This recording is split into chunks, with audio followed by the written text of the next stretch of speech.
নমস্কাৰ অসমবাসী ৰাইজ, প্লিজ জুবিন দাৰ নামত খালি এই ভিডিঅ'টো শ্বেয়াৰ কৰি দিব, ঠিক আছে। আজি 3 মাহ হৈ গ'ল আমি জুবিন দাৰ ন্যায় পালোঁ।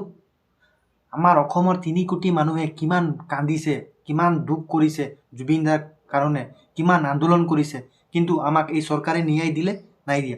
অসমৰ মুখ্যমন্ত্ৰীয়ে নিজেই সদনত চিঞৰি চিঞৰি কৈ গ'লে যে জুবিন গাৰ্গৰ মাৰ্ডাৰ হৈছিলে বুলি কিনে, ঠিক আছে।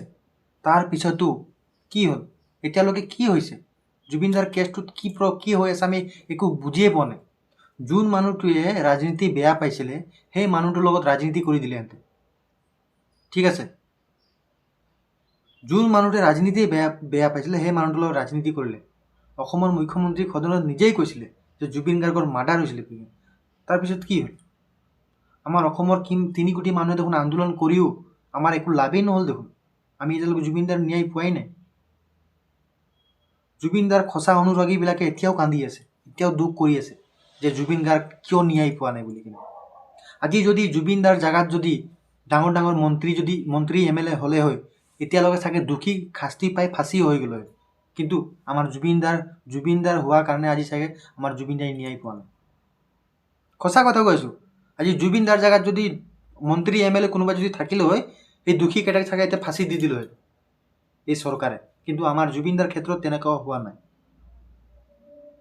গৰিমা বৌয়ে কান্দি কান্দি কৈছিলে জাষ্টিছ দিয়ক বুলি কিনে। গৰিমা বৌ অসমৰ ৰাইজেও কান্দিছিলে, কিন্তু ক'ত লাষ্টত গৈ কিনে আমাক আলু ধৰাই দিছে। এতিয়ালৈকে জুবিন গাৰ্গক ন্যায় পোৱা নাই আমি। যিজন মানুহ অসমৰ কাৰণে বহু কাম কৰি গ'লে, নিজৰ কাৰণে একোৱেই নকৰিলে, নিজৰ ঘৰ এটা বনাব নোৱাৰিলে জুবিন দাই। অসমৰ মানুহৰ কাৰণে সকলোৰ কাৰণেই কৰিলে। আনকি যোনে যোনে জুবিন দাক হত্যা কৰিছে তেওঁলোকৰো কিমান ডাঙৰ ডাঙৰ গাড়ী ঘৰ, কাৰ পইচাৰে? এইটো জুবিন গাৰ্গৰ পইচাৰে। কিন্তু লাষ্টত গৈ কিনে আজি আমাৰ এই জুবিন দাকে আমাৰ অসমৰ মানুহ লাহে লাহে পাহৰিব ধৰিছে। আমি ন্যায় দিব নোৱাৰিলে আমাক পাপ লাগিব।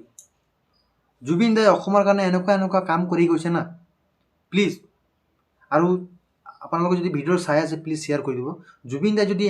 জুবিন দাই এনেকুৱা অসমৰ কাৰণে কাম কৰি গৈছে যে ভৱিষ্যততো আৰু কোনো কৰিব নোৱাৰে, মই চেলেঞ্জ দিব পাৰোঁ, ঠিক আছে। আপোনালোকক এটাই ৰিকুৱেষ্ট আছে, যিমান পাৰে ভিডিঅ'টো শ্বেয়াৰ কৰক আৰু অসমৰ ৰাইজে যাতে জুবিন দাক পাহৰি নাযায়, সকলোৱে আহক। জাষ্টিছ ফৰ জুবিন গাৰ্গ লিখিলেই নহ'ব, ঠিক আছে। আমি প্ৰেছাৰ দিলেহে চৰকাৰে আমাক জুবিন দাৰ ন্যায় দিব। আমি বাছ একো নিবিচাৰোঁ, আমি এই চৰকাৰক আমি একো নিবিচাৰোঁ, চাউল দাইল এইগিলা একো নিবিচাৰোঁ। আমাৰ অসমৰ ৰাইজে খালি জুবিন দাৰ হত্যাকাৰীসকলক ন্যায় দি দিয়ক, আমাক এইটোৱে লাগে আৰু বেলেগ একো নালাগে।